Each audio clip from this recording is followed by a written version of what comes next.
I've said several times already, um, history gives us perspective. Um, it certainly has for me. And what I want to do here, real quickly, I want to show you how it's given me context and the way I'm thinking about this whole Iranian thing. Um, I have really want to make myself another cup of coffee right now. I have my views of foreign policy have definitely gone through quite a shift in the last year or so, and much of it has to do with what I've learned with history. And maybe what I'm going to show you here won't change your mind, but I hope it gives you perspective.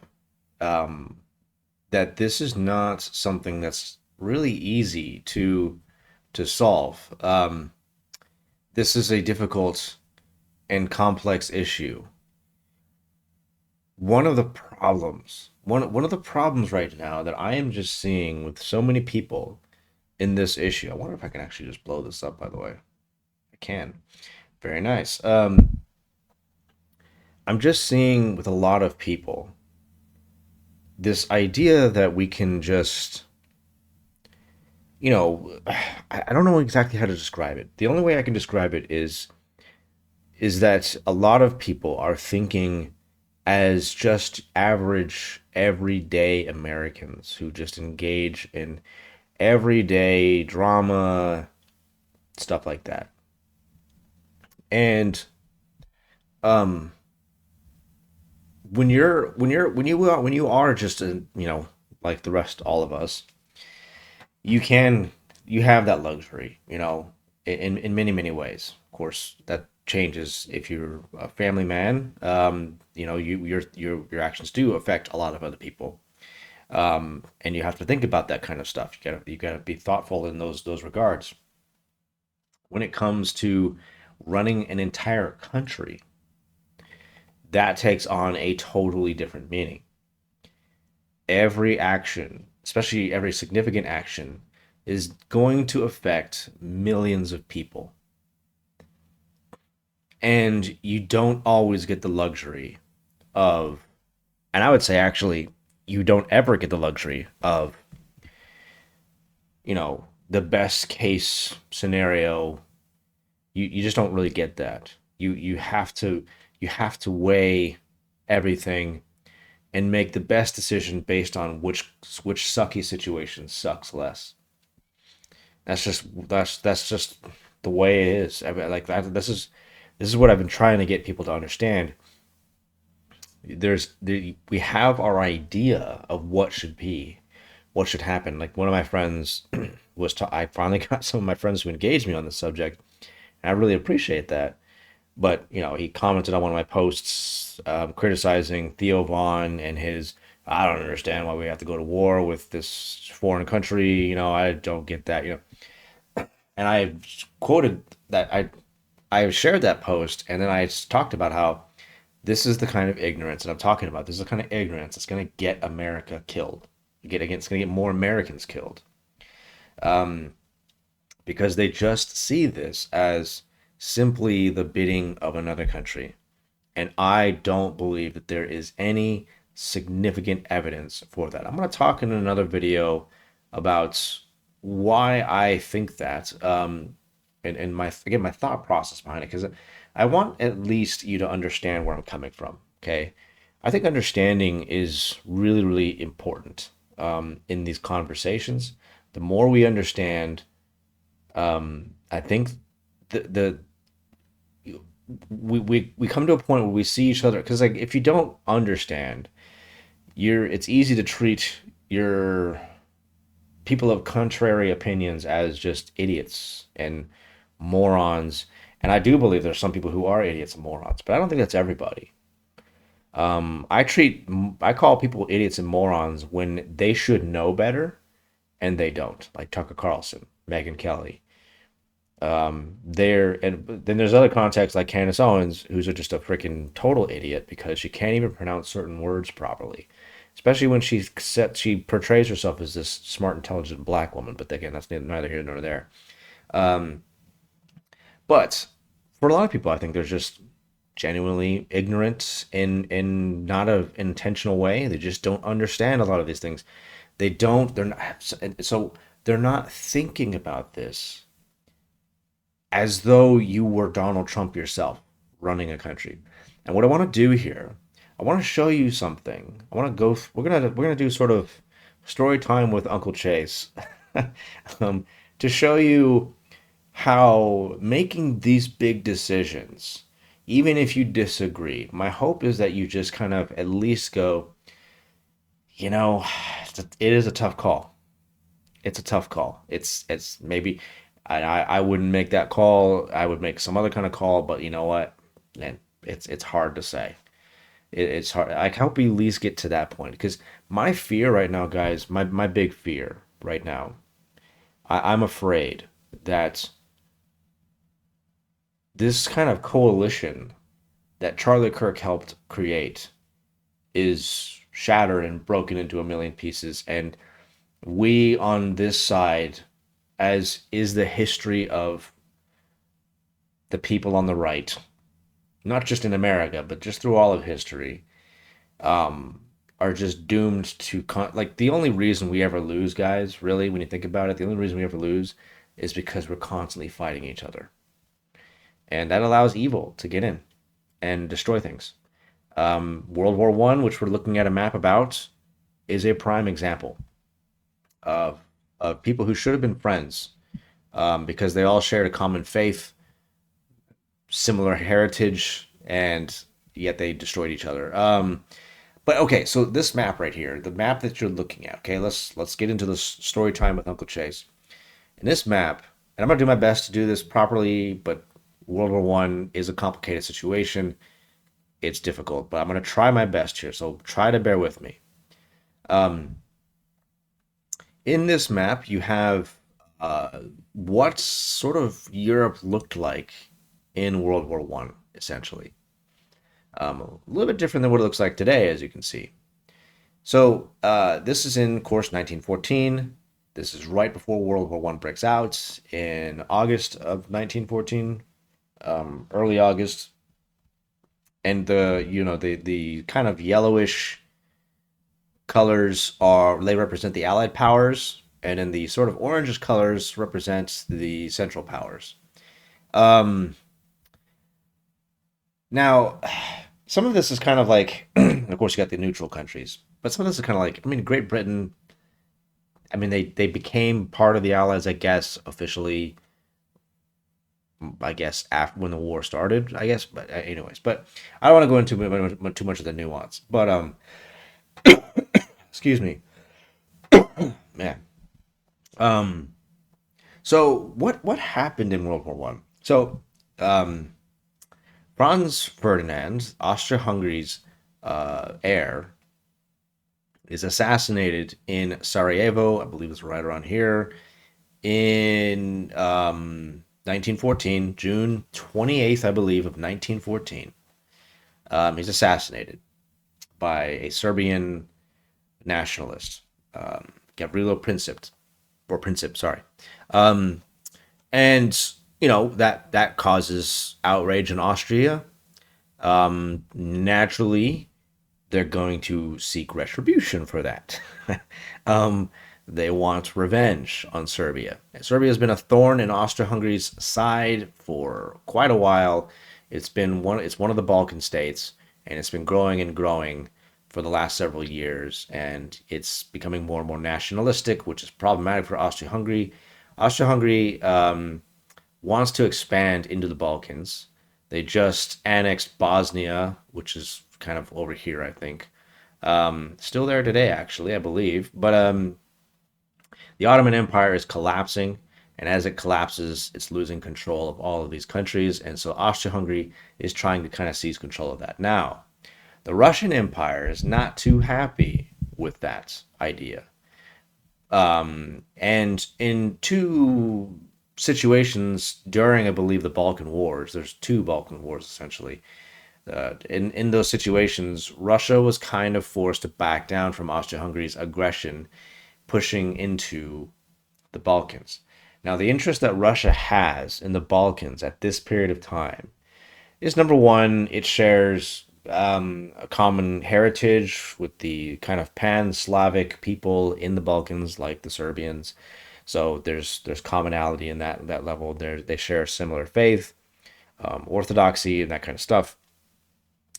But it goes beyond just that. So a lot of it also has to do with the fact that you see a little bit of it over here, but this is the Black Sea right here. And, let's go ahead and just pull up Google Earth, just to fill out the rest of the map for us.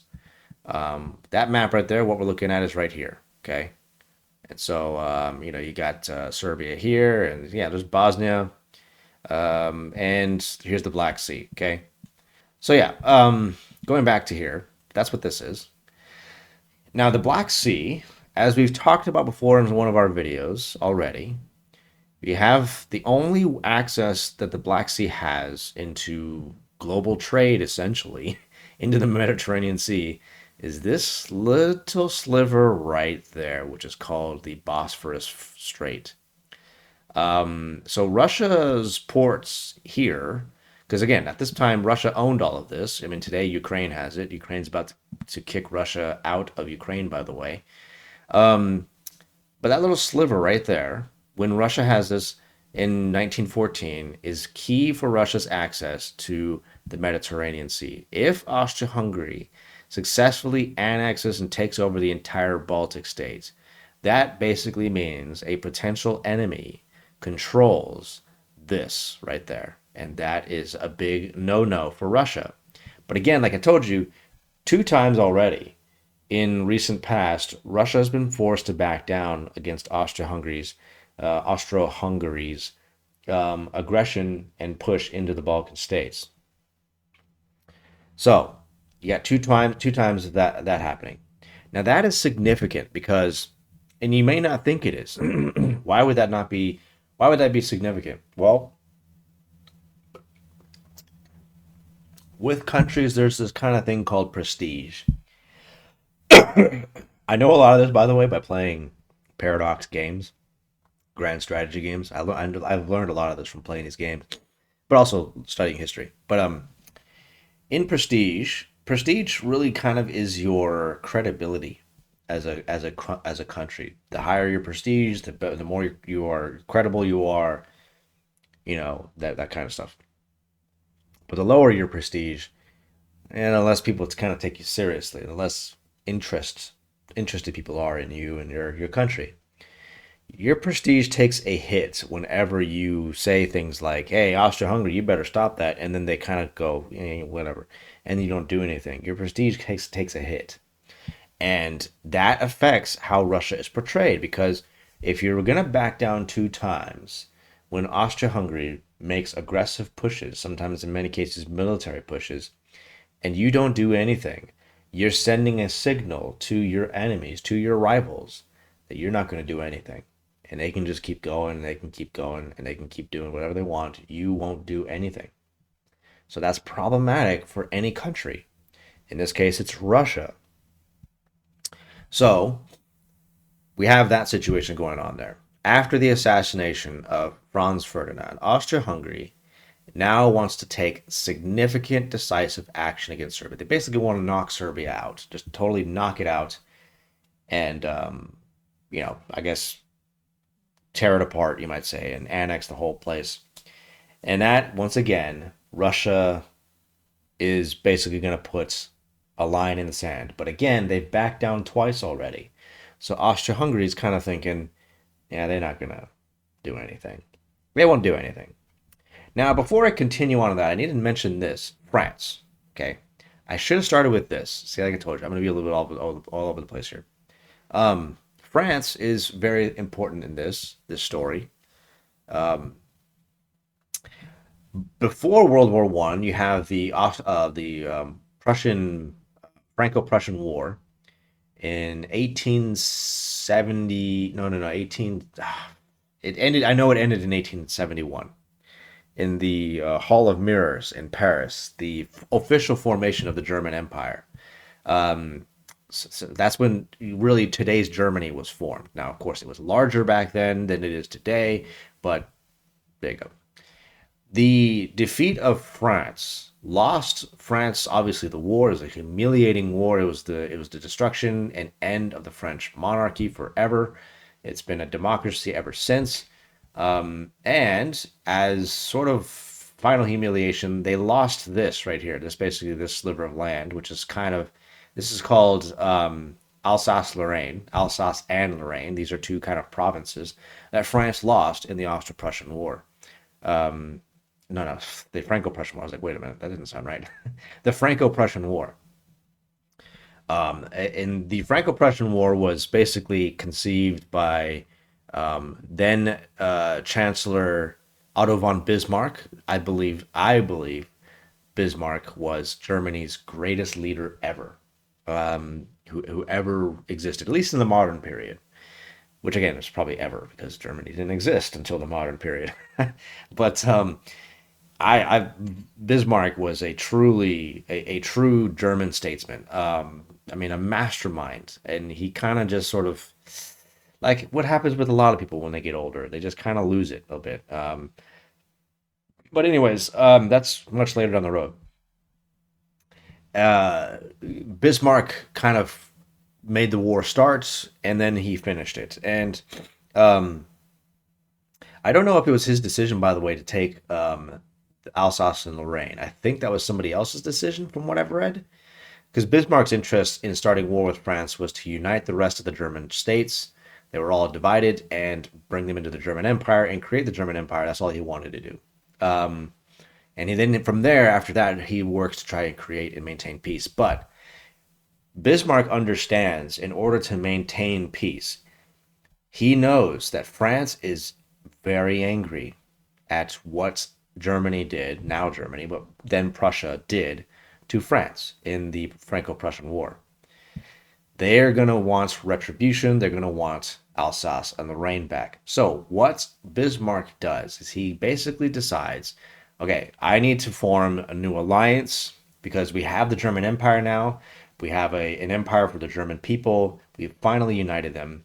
And so now Bismarck works towards maintaining peace and stability in Europe. He creates the Triple Alliance, I think. No, the Treaty of the Three Emperors, I think is what it's called.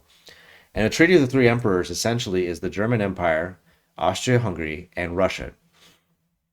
An alliance between these three empires, basically. And the goal, one of the goals, there's several goals, but one of the goals of it is to help in isolating France, because again, Bismarck is aware that France is going to want revenge and try to win back Alsace-Lorraine at some point. Ever since the end of the Franco-Prussian War, France has been very antagonistic towards Germany.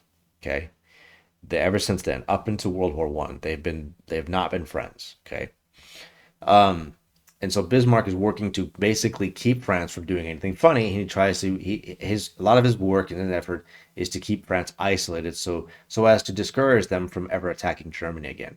You see what Bismarck is doing? He's preemptively creating, he's calculating moves ahead of time, and he's trying to make moves in adjustment to that kind of any moves that France would make. That's what he's doing. Okay.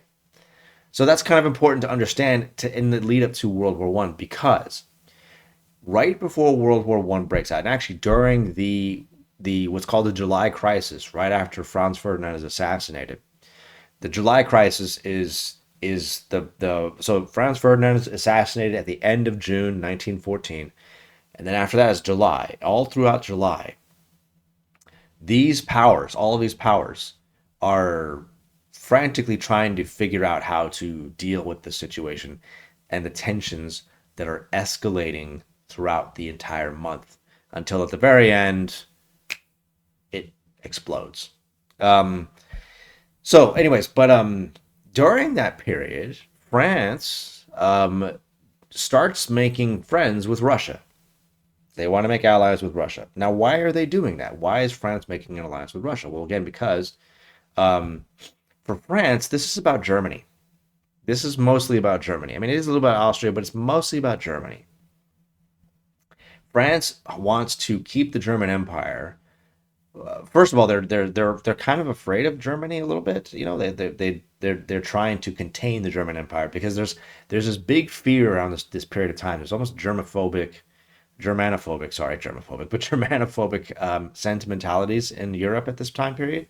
The German Empire, because at this time, the Emperor of Germany is Kaiser Wilhelm II. He's a little bit of a loose cannon. He's kind of weird, kind of wacky, but at the end, Kaiser Wilhelm II was just kind of a weird dude. A lot of childhood trauma and just an odd guy. He really wasn't a big threat when you look at it in hindsight 2020. He talked a big game, didn't really back any of it up. But anyways, but everybody at that time, they thought he did. They thought he was a serious threat and a serious problem. You know, Germany's ramping up its military programs, everything like that. That causes alarm throughout Europe, naturally speaking. And France, of course, is very much afraid of that. They just lost a lot of important territory to Germany, and they don't want to lose anything else. Anything else? There's a big fear that the German Empire is trying to take over Europe. So what France does is they decide, okay, let's make an alliance with Russia. Russia's already weary of the German Empire, the Russian Empire is. So we'll make an alliance with the Russian Empire. The Russian Empire has the largest army in the world. Now, that large army is kind of ancient in technology. It is incredibly, because Russia is so huge at this time period, it still is, but it was even bigger back then. It takes a long time for it to mobilize. So those are some of the drawbacks. But nevertheless, Russia is kind of a huge buffer state, you might say, a huge check on the German Empire in case the German Empire, according to France, gets a little more funny and a little bit more uneasy. Basically, the idea is France is anticipating Germany attacking France, and it makes an alliance with Russia so that if the German Empire attacks France, they'll be facing a war on two fronts, the Russian Empire over here and the French over here. And that's not good for Germany. So the entire point of the alliance that France makes with Russia, its entire purpose is to prevent further war. It's like the nuclear option. If you go to war with us, you're going to get screwed too. That's a lot of times that's what alliances are about. Alliances are kind of guarantees to make sure. I mean, even when I play the Paradox games, I'm playing Europa Universalis 5, and I'm a tiny little nation right now, and I make alliances, I make friends with some bigger nations. Number one, because I'm trying to keep them from attacking me, but number two, my neighbors who are kind of fishy to me, they'll have to and the AI actually does this in the game. It's one of the reasons why I like this game. The AI is fairly realistic in many aspects, but they'll actually realize I shouldn't attack Chase because he's got this alliance with this big guy over here, and that means we're going to be going to war with them, and don't want that. So they're sort of they're a check on your enemies. It's a lot of times what alliances are. But anyways, so now that's the idea behind France's alliance with Russia. Essentially, they're anticipating an attack from the German Empire, so they make an alliance with the Russian Empire, and there you go. So, and in return, by the way, in exchange, France, because Russia, like I told you, is a very slow empire. It's not very. It's really very much behind on industrialization. So what France offers in return is it's giving the Russian Empire a lot of resources to further modernize its country, its infrastructure, which will make Russia an even more efficient war machine. You combine its massive manpower with a more efficient war machine that can rival the German Empire and the Austro-Hungarian Empire. It will be a serious fighting force to the benefit of France. So that's the idea behind that. For the German Empire, funny enough, the German Empire has kind of got the same idea toward France. Just as France is paranoid of the German Empire's expansion, the German Empire is just as fearful. By the way, this is kind of interesting. I just realize this because this is Alsace and Lorraine right here. This should actually be in German territory right now in this map. It's not. I think it should be. Anyways, who cares? But so the German Empire is kind of in the same mindset towards France. They're terrified of France possibly attacking them. The German Empire is paranoid of a war on two fronts, just like France and the Russian Empire are sort of designing their alliance to threaten with. But they're also doing it out of kind of paranoia against Germany. So there's like mutual paranoia going on here. And so the German Empire, of course, is allied with the Austro-Hungarian Empire. Um, Now, at this point in at this point in time, the Austro-Hungarian Empire, even though the Ottoman Empire is on decline, the Austro-Hungarian Empire ain't doing much better either. They're really starting to fall apart. The writing is kind of on the wall, and of course, the empire does collapse due to World War One. Spoiler alert. Anyways, but they're not doing very well either. And in fact, when war does break out, Austro-Hungary fails miserably to be a. They're like Italy in World War II for Germany.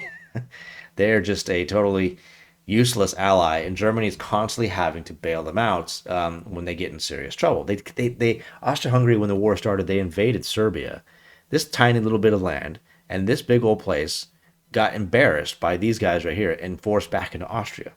I mean, that's how sad it was. Their situation was. Um, but anyways, so Austria-Hungary is really not a great ally for Germany. Now, when Austria-Hungary wants to make aggression into Serbia, they know that they're going to need help. Now, why do they need help? Because they know they basically they want assurance, right, against Russia, because they know that Russia is not going to be happy with them attacking one of the Balkan states, particularly Serbia, but any of them really, but any of the Balkan states. And so Austria-Hungary is goes to Germany, and they ask the German leadership, Wilhelm II, forgot who the chancellor's name was at that time period, but they ask them for kind of help, and basically what they give them is what we typically call today a blank check. Basically, what that means is the German Empire tells them, "Yeah, man, do what you want. You know, we'll back you. We got you guys' back in what you want to do with Serbia."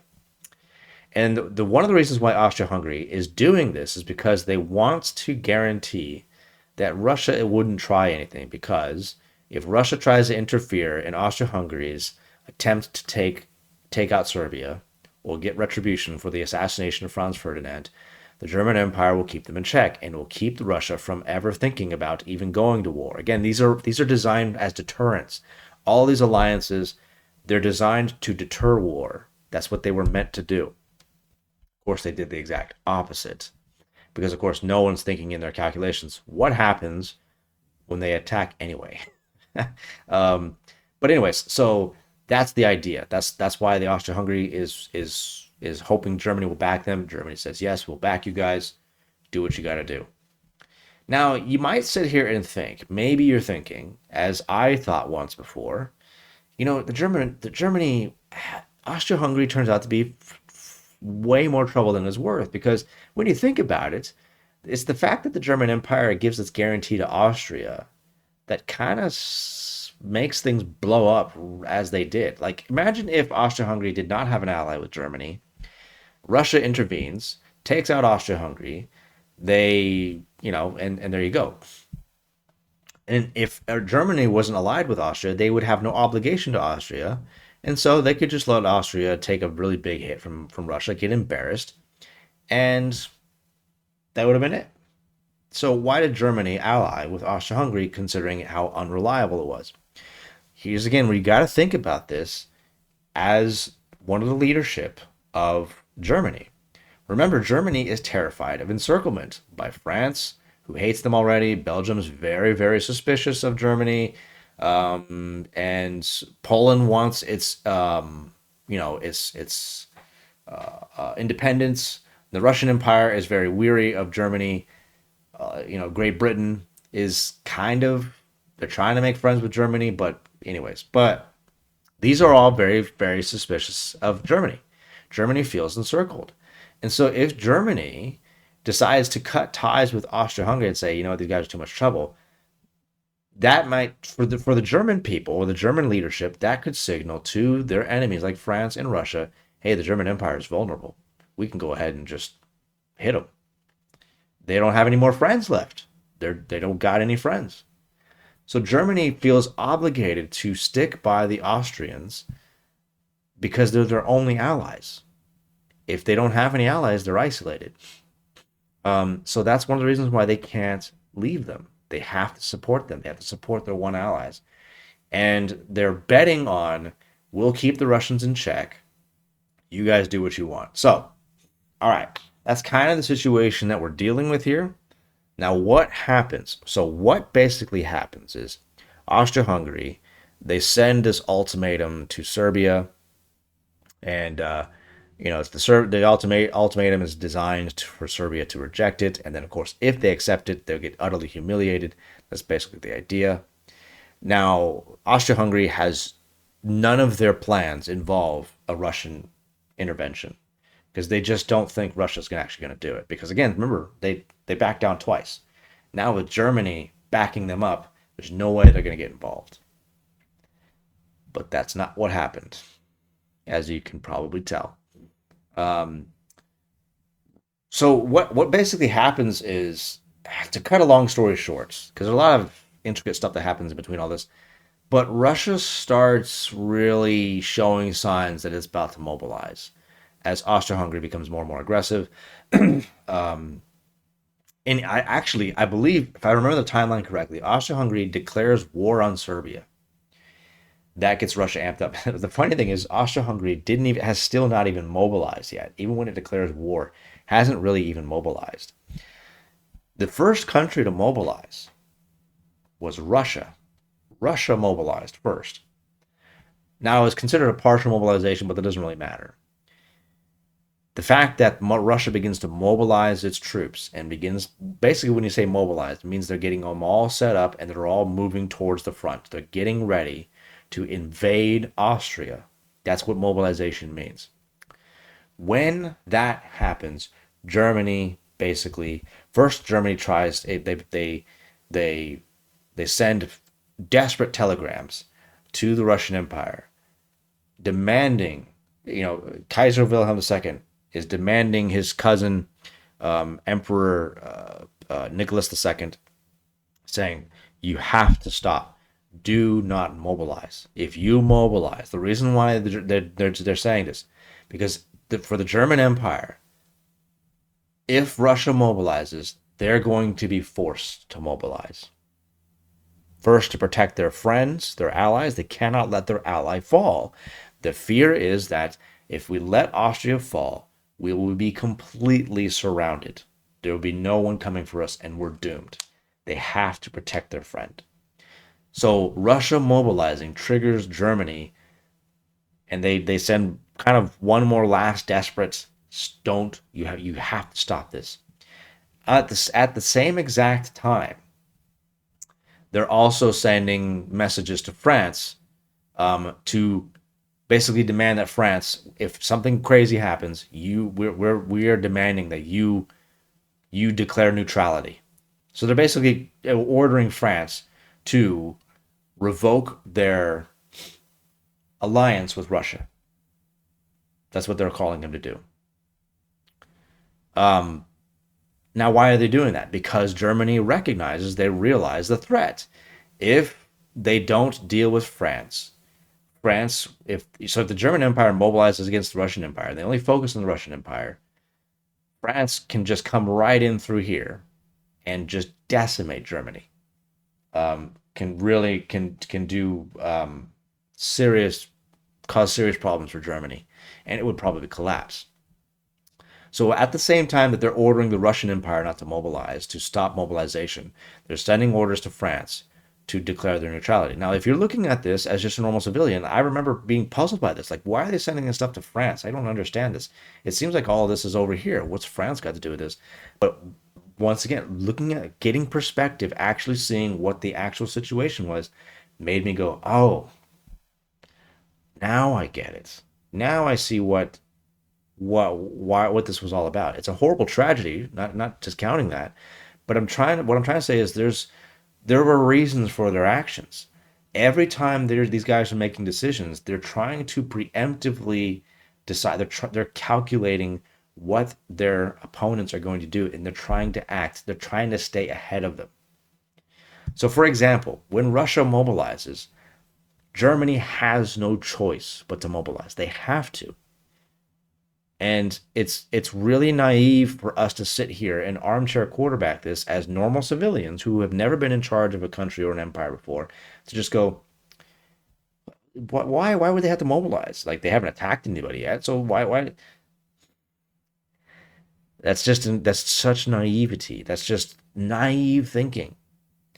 It's the same thinking as again, if I'm kind of walking around and some guy looking kind of funny, I'm not allowed to preemptively attack him, right? Yeah, of course, I'm not allowed to. You know, you cannot attack unless you are attacked. It doesn't work like that in global politics, geopolitics. It doesn't work that way. It's a different situation. Because if Russia mobilizes, and they're fully mobilized, they're all over the front here, and Germany is not, you know what that means? That means they could just walk right into Germany if they wanted to. Now you might say, oh, yeah, but how do we know they're going to do that? That's the thing, you don't know. But can you take that chance? Can you take that chance as an empire? You can't take that chance. You have no choice. Germany has to mobilize. They sent frantic telegrams trying to get Russia to stop. Russia wouldn't stop. And so Germany had no choice but to mobilize. And then they ordered France, told France, you must revoke your alliance, your guarantees to aid Russia. France does not. That provokes Germany to go to initiate what's called the Schlieffen Plan. The Schlieffen Plan basically is a swift knockout of France. It was designed by a guy named Schlieffen after the Franco-Prussian War. The idea was a quick knockout of France going through the Low Country, which is this up here, through Belgium, and you come around here. There's basically you just basically bypass the French defenses here, and you come in through here, and you swiftly take Paris and you force France to surrender. So Germany is preparing to initiate the Schlieffen Plan, which means they're going to come in through here. So what Germany's plan is, their overall plan for victory, because the Russian Empire is very slow to mobilize. The idea is they want to get mobilized as fast as possible. It's almost like a pre-blitzkrieg maneuver to take out France before Russia finishes mobilization. They'll knock out France, and once they knock out France, they'll take all their troops and immediately rush them over to the Eastern Front to concentrate all their forces and stop Russia from doing anything in Austria while Austria handles Serbia. That's the idea. Now, now in reality, I mean, it sounds like a good idea, but man, if you really think about that kind of a plan, that is way too unrealistic of a plan. There are so many things that could have gone wrong, and that's one of the problems with such plans, like sophisticated plans, like the Japanese at Midway. There was too much into the plan that you don't really have any room for. You know what happens? What's Plan B? What's Plan C? Like it's just kind of too fantastical. Like there's no way this was going to work, but it's all they had. You know, it was a desperate move, and of course, the big problem with the Schlieffen Plan. It seems like a good idea in theory, and maybe, hey, if Britain didn't get involved, it might have worked. Who knows? But the big problem with the Schlieffen Plan was this little country here, Belgium. Now, sometime before this, Great Britain basically gives Belgium a guarantee of its independence. So, until Germany invades Belgium, Britain was basically probably going to stay out of the war. But it was when Germany invades Belgium that Britain got involved. So, why does this happen? Again, the German Empire, they're getting no reply from France. They decide to take that as they're going to attack us. We must attack them first. See what happens, guys? See, they can't, in Germany's mind, the mind of the German leaders, if you were in the German leadership and you have the standard idea of, well, they haven't attacked us yet, because I had the same idea too, but they haven't attacked us yet. So, you know, we have to wait for them to attack. You can't do that. Because if Germany decides to go to war with Russia and they decide to just on good faith hope that France hasn't attacked us yet, what happens if they do? What happens if they do and all your forces are over here? What happens? What do? You're defending over here. You're trying to protect your territory over here while you're also trying to protect both your allies and your Eastern Front at the same time. You really, that's not going to work out very well for you. I mean, it's two front war. That's a nightmare for any country. So Germany decides to preemptively attack France before France can really get into an attack mode. We're going to hit them first. So that way we can knock them out and then immediately go to Russia.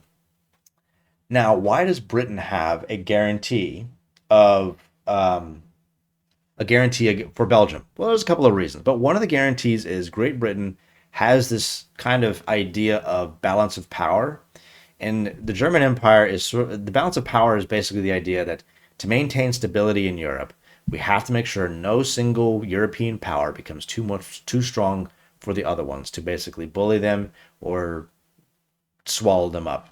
Basically, that's the idea. And in 1914, the German Empire was sort of the pariah of this doctrine. And Great Britain gives a guarantee to Belgium their independence because of the fear of Germany, that if Germany were to take over Belgium or even take over France, Great Britain, its own safety and security is compromised because they've lost all of this, basically. So Great Britain right now is treating Belgium and France and even the Netherlands as basically buffer states against something like the German Empire. That's the reason why. So that's one of the reasons why Great Britain guarantees Belgium's independence. So when Germany invades Belgium, Great Britain takes it as, well, we got to honor our obligation, and they declare war on Germany, as Germany declares war on France, as well as the Russian Empire, and that's where everything starts to spiral, and there you go. So, trying to think about anything that I might have missed,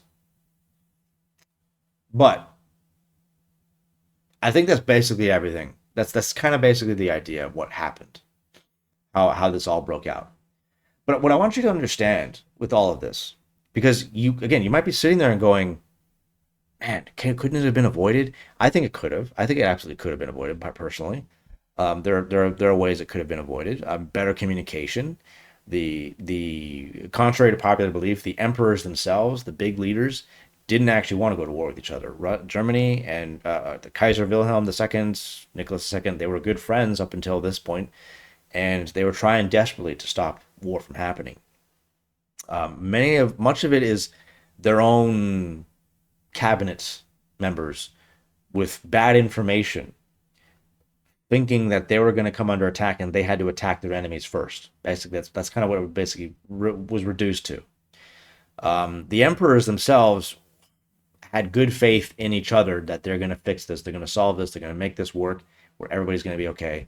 It was a lot of their own leadership that didn't trust the other and stoked the fires of war that eventually destroyed the German Empire, the Austro-Hungarian Empire, the Russian Empire. I mean, it's mind-blowing that all of this, and the Ottoman Empire, they all just went bye-bye by the end of 1917. Mind-boggling. All these empires gone in that short of period of time.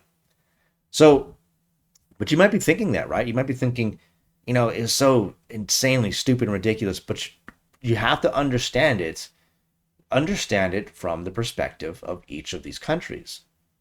The German Empire is terrified of encirclement by its enemies.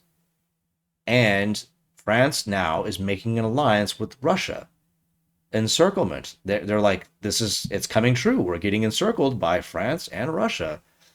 And so they feel obligated when Russia begins to act funny and starts to prepare, it starts to threaten Austria, it starts to mobilize. They're terrified that this means they're going to war. And if they're going to go to war, then France is going to go to war for them. And so they have to attack first, and they decide to attack France in hopes they can take them out first so they can go after the Russian Empire. They can't sit around and just wait to be attacked. Now for France, it's kind of the same way. They're terrified that Germany is going to continue to expand. Now, was that true? Not really. It actually wasn't true. But it was a bunch of false information from both sides, which is one of the tragedies of it. But nevertheless, France, terrified of the German Empire's expansion over Europe and across the world, decides to make an alliance with the Russian Empire to try and stop that. Now, again, the alliance was made to prevent the German Empire from doing anything aggressive. And Didn't take into account of the idea that what happens if they actually do it anyway. um, Now you have an obligation to the Russian Empire, and you get dragged into war, which causes World War One. France suffers immensely. Lots of guys. I mean, most of the World War One front was about in here, in the Western Front. It was about right here, this general area, and it was just it was a bloodbath. But the Russian Empire, their problem was we've backed down twice. We cannot back down again. We back down again. We're no good to Serbia. Serbia will just see us as just a bunch of losers that they can't trust. And then we also potentially lose control of the Balkan states when we may never get that back. And that seriously compromises our trade with the rest of the world. And that was Russia's concern. Britain's concern, of course, was Belgium. We just talked about that. Should be fresh in your mind. So, why did I talk about all this? Because, guys, I want you to try and put yourself in the shoes of these people making these decisions, in Trump's shoes, to see that this is not as simple as, like, I think a lot of people think that, let's just assume that this is about China. Well, people have said, well, why can't we allow China to have its place in the world? I mean, it's not fair for us to say that they don't get to, but we get to. See, that kind of thinking, guys, that is the same thinking as you and me, as average American citizens. It's like you and me saying, well, if I can have a house, why can't he have a house? Why can't? That's kind of the same situation. But that's not what we're dealing with here. These are totally different situations, and you have to recognize that and go, me and maybe some of the just average disputes I have with my neighbors. That's just all that is. But these over here, these countries, they're competing for dominance and ultimately hegemony. Hegemony. I always say hegemony, but hegemony. That's what it's really about. Um, you can't just sit around and just expect. I mean, look, doesn't mean that you don't have friends. And I'd like for us all to be friends, but that's not what we're really facing. That's not the reality of the situation right now. Again, I've said over and over again. There's the ideal situation, and there's just the reality. And most of MAGA, I mean, MAGA, but America First just doesn't want to face the reality. They have the ideal situation where no foreign wars just at all, like no matter what.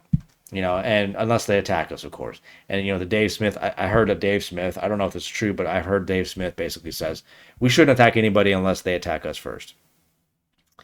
And I get the reasoning, but again, Dave Smith is thinking like your average American. Like I just told you earlier, you see a potential threat, you're not allowed to hurt that person unless they actually pose a clear existential threat. When it comes to nations and countries and stuff like that, as I hope I've shown you, that's not really the case. What happens if you're the German Empire and you see Russia mobilizing and they're allies with these guys right here who hate you, they don't like you. They're looking, you might be thinking they're looking for any opportunity to take, they do want their land back. They do want Alsace and Lorraine back. And they're going to look for any opportunity to do that. You can't just sit around and just go, well, let's just trust that they're going to be good people and we have to wait till they attack us first. Because if they attack you first, they're going to catch you flat-footed and you may lose even more than just the territory that they take back from you, which is what happened, by the way. They not only took back Alsace and Lorraine, but they forced demilitarization of the Rhineland, which is kind of like up here. And the forced demilitarization of the Rhineland, say that kind of quick, of the Rhineland in the Treaty of Versailles at the end of World War One, forcing Germany to demilitarize, basically allows France, see this little, this is Alsace and Lorraine right here, this little point, you can see it here today too. This little point right here points right into Germany. This will allow France, if Germany ever again starts to mobilize and build its army up, France can just walk straight through the Rhineland because it's forced to demilitarize and cause Germany to stop. They could just do that. Now, of course, they didn't in the end, but that's another story. But anyways, you can't just do that. You can't just sit around and just, well, we got to wait to see what happens. You really can't do that. That's not the reality of what you're dealing with. So anyways, guys, this is in many ways my reasoning. This is why I believe what we're doing. I wish we didn't have to do this. I don't I want I'm and I will say this with my America First friends. I do think this war in Iran is not going the way Trump wanted it to go. I think we may be stuck in this for quite a while, and that's not good. I don't think that for me is a big problem for Trump. That is not good. That's not a good look, and yeah, it's not good. Just not good. But I do trust his instincts. I do think that Trump wants to do what's right for America, not for Israel, but for America. I think that's what Trump is doing. Um, so, guys, for me, this is I'm looking at this. I get the way my friends are looking at this. Um, I want to show a comment from one of them, but I don't. I'm not. I just don't want to be like, hey, everybody, look at this guy and laugh. I don't want to do that. That's not what I'm interested in. I'm not interested in fighting each other. I want us to at least understand. But this friend of mine just said in my post about Theo Vaughn, just that it was a lot of theological stuff. We can't be making allies with Muslims because they're enemies of Christ and things like that. I get the reasoning, I really really do. I think, but I think that they're convenient allies for the time being. At certain points, I think we will have to. It's Christ or nothing, basically, with them. But right now, the situation we're dealing with, I'm what I'm trying to tell you guys is, for me, this is pragmatic. I'm looking at this from a pragmatic perspective. I think my America First friends, like I said in my last video, I think you guys are well intentioned. You mean well, but I think it's misguided. I think it's misguided because of certain amounts of ignorance. And I think that if you get informed on how actual geopolitics work, like it did in World War One. I mean, it's just one example. It happens to be the one example that I'm most familiar with. So that's why I use this one. But this has always been part of the history of running nations and stuff. And if you play like the Europa Universalis 5, like a geek like me, and if you play the Paradox games, you kind of understand this as well.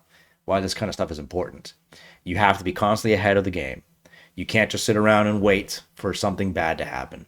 You have to be on top of it, and you have to do your best to stop it from happening at all. For the safety and protection of your own people, the safety and protection of your empire, your country, your nation, whatever. For the protection of your family, and many times you have to preemptively strike. That's just what you got to do. Ooh, excuse me. Because if you don't, you might lose everything, your whole family. It's just reality, guys. This is what you're dealing with. I wish it didn't have to be that way, but that is the difference between idealism and reality. That's just how it is. So, apologies for that last cough, by the way. I hope my mic stuff really stopped that from hitting through too much. I'm really really sorry, but just the allergies right now and stuff, and it's causing congestion in my throat and everything. But anyways, there you go, guys. I hope this is helpful. I hope this is informative and educational, if nothing else, and just perspective. That's what I really hope this does. So I will talk to you all later. Sole Deo Gloria. God bless. Bye.